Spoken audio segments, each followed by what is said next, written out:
بسم اللہ الرحمن الرحیم۔ السلام علیکم۔ حضرت خضر علیہ السلام کہیں جا رہے تھے۔ وہ بوڑھے تھے، ان کے پاس کسی قسم کا ساز و سامان یا رقم بھی نہیں تھی، بالکل خالی ہاتھ تھے۔ راستے میں انہیں ایک فقیر ملا۔ اس نے حضرت خضر علیہ السلام سے کہا کہ مجھے خدا کے نام پر کچھ دے دو۔ حضرت خضر علیہ السلام نے جواب دیا کہ میرے پاس تو کچھ بھی نہیں ہے۔ اس فقیر نے دوبارہ کہا کہ مجھے اللہ کے نام پر کچھ تو دے دو۔ حضرت خضر علیہ السلام نے جواب دیا کہ بھائی، میں اسی خدا کا نام لے کر تم سے کہتا ہوں کہ میرے پاس کچھ بھی نہیں ہے، میرے سامنے اتنا عظیم نام نہ لو۔ اس فقیر نے تیسری مرتبہ کہا کہ مجھے اللہ کے نام پر کچھ تو دے دو۔ حضرت خضر علیہ السلام نے جواب دیا کہ تو نے اتنی بڑی ہستی کا نام لے لیا ہے، مگر میرے پاس کچھ بھی نہیں ہے، تو ایسا کر کے میرے گلے میں توق ڈال اور مجھے منڈی میں لے جا کر فروخت کر دے اور میری قیمت اللہ کے نام پر لے لے، کیونکہ اللہ کا نام سننے کے بعد میں تجھے خالی ہاتھ نہیں لوٹا سکتا۔ اس فقیر کو کیا پتا تھا کہ یہ اللہ کے برگزیدہ نبی حضرت خضر علیہ السلام ہیں۔ بہرحال اس نے کچھ پوچھے بغیر ان کے گلے میں توق ڈال دیا اور منڈی لے گیا، اور وہاں جا کر اعلان کرنے لگا کہ اس بوڑھے کو خرید کر کون اپنا غلام بنائے گا۔ منڈی کے خریداروں میں ایک بوڑھا آدمی بھی تھا۔ اس نے اپنے دل میں سوچا کہ یہ شخص تو بوڑھا ہے، کام کرنے کے قابل نہیں،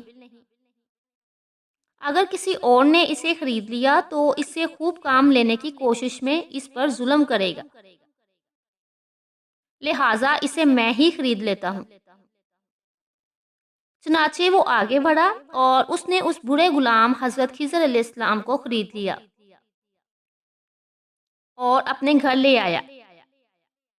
حضرت خضر علیہ السلام نے اپنے آقا سے پوچھا کہ جناب کوئی کام بتائیں تاکہ میں اسے کر دوں۔ اس نے کہا کہ آرام کرو، کوئی کام نہیں ہے۔ بہت اصرار پر اس نے کہا کہ اس کونے میں جو پتھر پڑے ہیں انہیں اٹھا کر حویلی کے دوسرے کونے میں ڈال دو۔ آقا نے سمجھا کہ غلام بوڑھا ہے، ایک دو پتھر اٹھانے کے بعد تھک جائے گا اور آرام کرے گا، اور یوں کئی دن اس کو اس کام پر لگ جائیں گے۔ کچھ دیر بعد وہ آقا واپس آیا تو سارے پتھر حویلی کے دوسرے کونے میں پڑے تھے۔ وہ حیران رہ گیا کہ یہ کیا ہوا، اس بوڑھے نے کئی دنوں کے کام کو اکیلے چند گھنٹوں میں ہی کر لیا۔ اس نے حیران ہو کر پوچھا کہ تم کیا چیز ہو، کون ہو؟ انہوں نے جواب دیا کہ جناب میں آپ کا غلام ہوں۔ کافی دنوں کے بعد اس آقا نے کہا یہ دیوار بہت پرانی اور بسیدہ ہو چکی ہے، اس کو گرا کر نئی دیوار بنا دو۔ یہ کہہ کر وہ آقا ایک کونے میں چھپ کر بیٹھ گیا تاکہ دیکھ سکے یہ بوڑھا کیسے کام کرتا ہے۔ چنانچہ حضرت خضر علیہ السلام نے پرانی دیوار گرائی، گارا بنایا، پھر ایک پتھر کو گارا لگا کر دیوار بنانے کے لیے رکھا، اور پھر یوں پتھروں کو اشارہ کیا تو پتھر ترتیب سے دیوار پر لگنا شروع ہو گئے، اور پھر آنن فانن دیوار کھڑی ہو گئی۔ مالک دوڑ کر آیا اور ان سے پوچھا کہ آپ کون ہیں؟ حضرت خضر علیہ السلام نے جواب دیا کہ میں آپ کا غلام ہوں۔ آقا نے کہا خدا کے لیے مجھے بتائیں کہ آپ کون ہیں؟ تو حضرت خضر علیہ السلام نے جواب دیا کہ میں آپ کو بالکل بھی نہ بتاتا، مگر آپ نے خدا کا نام لے لیا ہے، اس لیے اس عظیم ہستی کے نام کی وجہ سے بتا دیتا ہوں کہ میں خضر ہوں۔ وہ بوڑھا ڈر گیا کہ آپ اللہ کے رسول ہیں، مجھ سے گستاخی ہو گئی، بس آپ آزاد ہیں۔ یہ تھے وہ عظیم شخصیت جو اللہ تعالیٰ کے نام کی اتنی لاج رکھتے تھے، تبھی تو اللہ تعالیٰ نے انہیں اتنا بلند مقام عطا فرمایا۔